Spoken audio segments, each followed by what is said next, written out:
ದೊಡ್ಡ ಸತ್ಯ. ಅಂದು ನನ್ನ ಮಗಳು ಅದಕ್ಕಾಗಿ ನನ್ನ ಹತ್ತಿರ ಬಂದು, ಅಪ್ಪ ಜಗದೀಶನಿಗೆ ಒಂದು ಕೆಲಸ ಕೊಡಿ ಎಂದು ಹೇಳಿದ್ದಳು. ಆಗಲಿ, ಈಗ ಅವಳು ಮನೆಗೆಲ್ಲಿಲ್ಲ. ಬಂದ ಮೇಲೆ ಬುದ್ಧಿ ಹೇಳಿದರಾಯಿತು.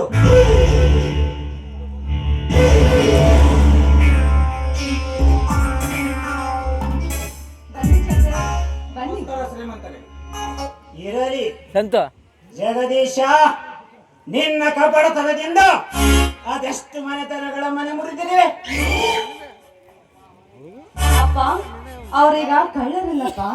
ಕಳ್ಳತನ ಬಿಟ್ಟು ಇಂದಿನಿಂದ ಹೊಸ ಮನುಷ್ಯನಾಗಿ ಬಾಳ್ತಿದ್ದಾನೆ. ಅಂದರೆ ಹೌದು, ಕಳ್ಳತನ ಬಿಟ್ಟಿದ್ದಾನೆ. ಶ್ರೀಮಂತರ ಮಗಳನ್ನು ಮಳ್ಳಿಯಾಗಿ ಮಾಡಿ ಆ ಮನೆತನದ ಮಳ್ಳನಾಗಿದ್ದಾನೆ. ಜಗದೀಶ, ನೀನು ಯಾರು? ನಿನ್ನ ಅಂತಸ್ತೇನು? ಮಂಜುಳ ಯಾರು? ಅವಳ ಅಂತಸ್ತೇನು? ನೀನೇ ವಿಚಾರಿಸು. ನಿನ್ನ ಕಪಟದಿಂದ ಮೋಸ ಮಾಡಿ ನನ್ನ ಮಗಳನ್ನು ಆದರೂ ತಿಳಿಸಿ ಬುದ್ಧಿ ಹೇಳುವೆ. ಶ್ರೀಮಂತರೇ, ಹಿರಿಯರಾದ ತಮಗೆ ಎದುರು ಮಾತನಾಡುತ್ತೇನೆ ಎಂದು ತಪ್ಪು ತಿಳಿದು ಭಾವಿಸಬೇಕು. ಪ್ರೀತಿಗೂ ಅಂತಸ್ತಿಗೂ ಬಹಳವಾದ ಅಂತರವಿದೆ.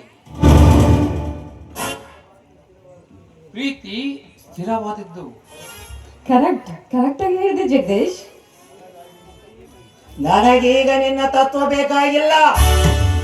ಸುಮ್ಮನೆ ನನ್ನ ಮಾತು ಕೇಳು. ತೆಗೆದುಕೋ ಅವನು.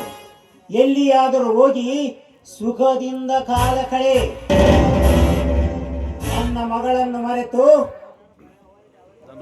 ಕಳ್ಳರಾದ ನಿನಗೆ ಈ ಮನೆಯಲ್ಲಿ ಕಾಲು ಇಡಲು ಅವಕಾಶ ಮಾಡಿಕೊಡಲಾರೆ. ತೆಗೆದುಕೋ ಹಣವನ್ನು. ಶ್ರೀಮಂತರೇ, ನೀನು ಕೊಟ್ಟಿರುವ ಈ ಹಣ ನಿಮ್ಮ ಶ್ರೀಮಂತಿಕೆಗೆ ಪ್ರದರ್ಶನ. ಶ್ರೀಮಂತರೇ, ಪ್ರೀತಿ ಪ್ರೇಮ ಮಾರುಕಟ್ಟೆಯಲ್ಲಿ ಮಾರುವ ವಸ್ತುವಾಗಿದ್ದರೆ ಧಾರಾಳವಾಗಿ ಕೊಂಡುಕೊಳ್ಳುತ್ತಿದೆ. ನೋಡಿ ಶ್ರೀಮಂತರೇ, ನೀವು ಕೊಟ್ಟಿರುವ ಈ ಹಣ ಇದರಷ್ಟು 10 ಪಟ್ಟು ಹಣ 10 ನಿಮಿಷದಲ್ಲಿ ತೋರಿಸಬೇಕು ನನ್ನ ಕರ್ತವ್ಯ. ಆದರೆ ನನ್ನ ಕಳ್ಳತನದ ಕಾಯಕಕ್ಕೆ ಕಲ್ಲು ಹಾಕಿ ಆಣಿ ಮಾಡಿಸಿಕೊಂಡಿದ್ದಾಳೆ ಈ ರಾಣಿ. ನಿನ್ನ ಮಗಳು ನಾನಾಗಿ ಏನು ಪ್ರೀತಿ ಬಯಸಿ ಬಂದಿಲ್ಲ.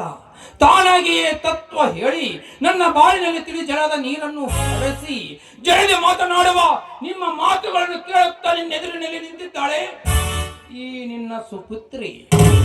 ನಿನ್ನ ಸುಪುತ್ರಿಗೆ ಕೊಟ್ಟ ವಚನವನ್ನು ಪಾಲಿಸುವುದಕ್ಕಾಗಿ ನಾನು ಕಳ್ಳತನವನ್ನು ಬಿಟ್ಟು ಬಿಟ್ಟಿದ್ದೇನೆ. ಇಂದಿನಿಂದ ಸತ್ಯವಾಗಿಯೂ ಬಾಳಬೇಕೆಂದು ಇಚ್ಛಿಸಿದ್ದೇನೆ. ತೆಗೆದುಕೊಳ್ಳಿ ನಿನ್ನ ಹಣ. ಜಗದೀಶ, ನಿಲ್ಲು, ನಾನು ಬರ್ತೇನೆ. ಒರಿಜಿನಲ್ ರಕ್ತವ ಎಲ್ಲಿಗೆ ಹೊರಟಿರಿ?